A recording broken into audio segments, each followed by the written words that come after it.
Bonjour, bonjour, bienvenue sur Comics Party. Très heureux de vous retrouver, j'espère que vous avez la forme. Aujourd'hui on se retrouve pour un nouveau Sur les traces 2, consacré à un personnage que j'aime beaucoup, dont on parle finalement assez peu, surtout ces derniers temps, c'est Martian Manhunter, un personnage très intéressant notamment de par son histoire. Bonne émission à toutes et tous.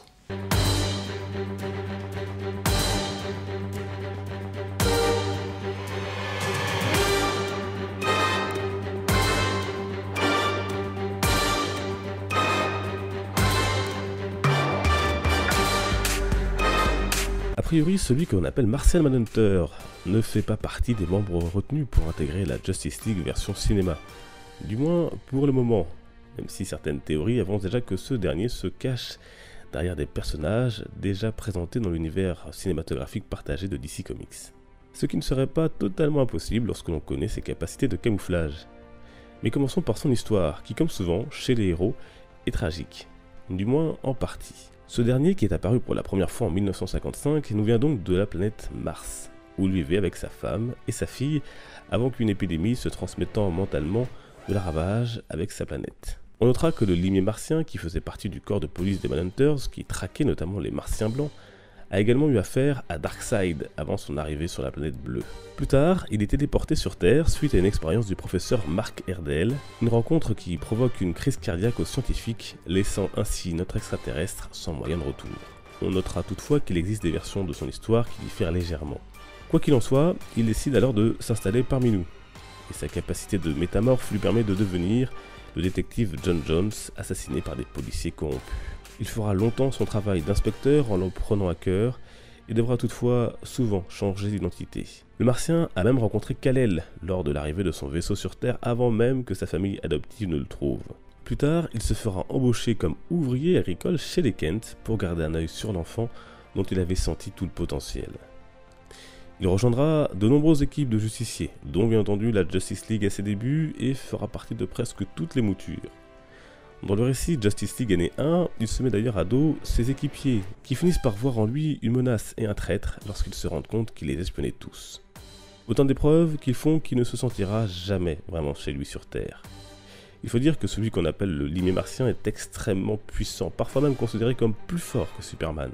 Tout comme ce dernier, ce colosse de 2 mètres possède une vision thermique.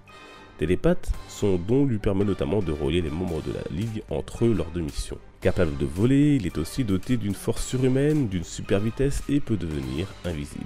Sa seule faiblesse connue est le feu, qui le rend vulnérable et peut le tuer. Un point faible dont ne manquera pas de se servir Ra's al Ghul dans la tour de Babel, suivant les plans mis au point par Batman. Le feu, il en sera également question lorsqu'en tentant de guérir de ce mal, il libérera un alter ego maléfique qui était en lui, Fernus. Et parmi les menaces qu'il a eu à affronter, il y a eu celle des Martiens blancs, tentant d'envahir la Terre et dont on parlait en début de chronique. On notera que le personnage a également déjà trouvé la mort, avant de revenir dans l'événement Blackest Night sous la forme d'un Black Lantern. Il combattra dans un premier temps Green Lantern, Flash ou encore Superman.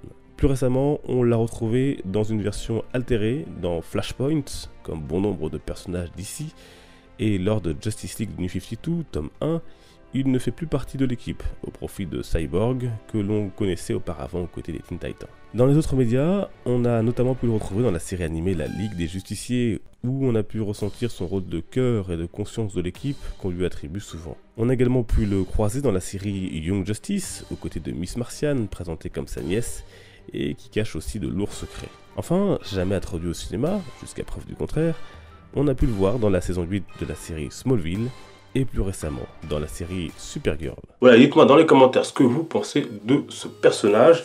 Martian Manhunter qu'on retrouve en comics dans plusieurs histoires, là c'est année 1 dont j'ai parlé dans la vidéo, ou encore plus récemment dans la série Justice League of America publiée par Urban Comics.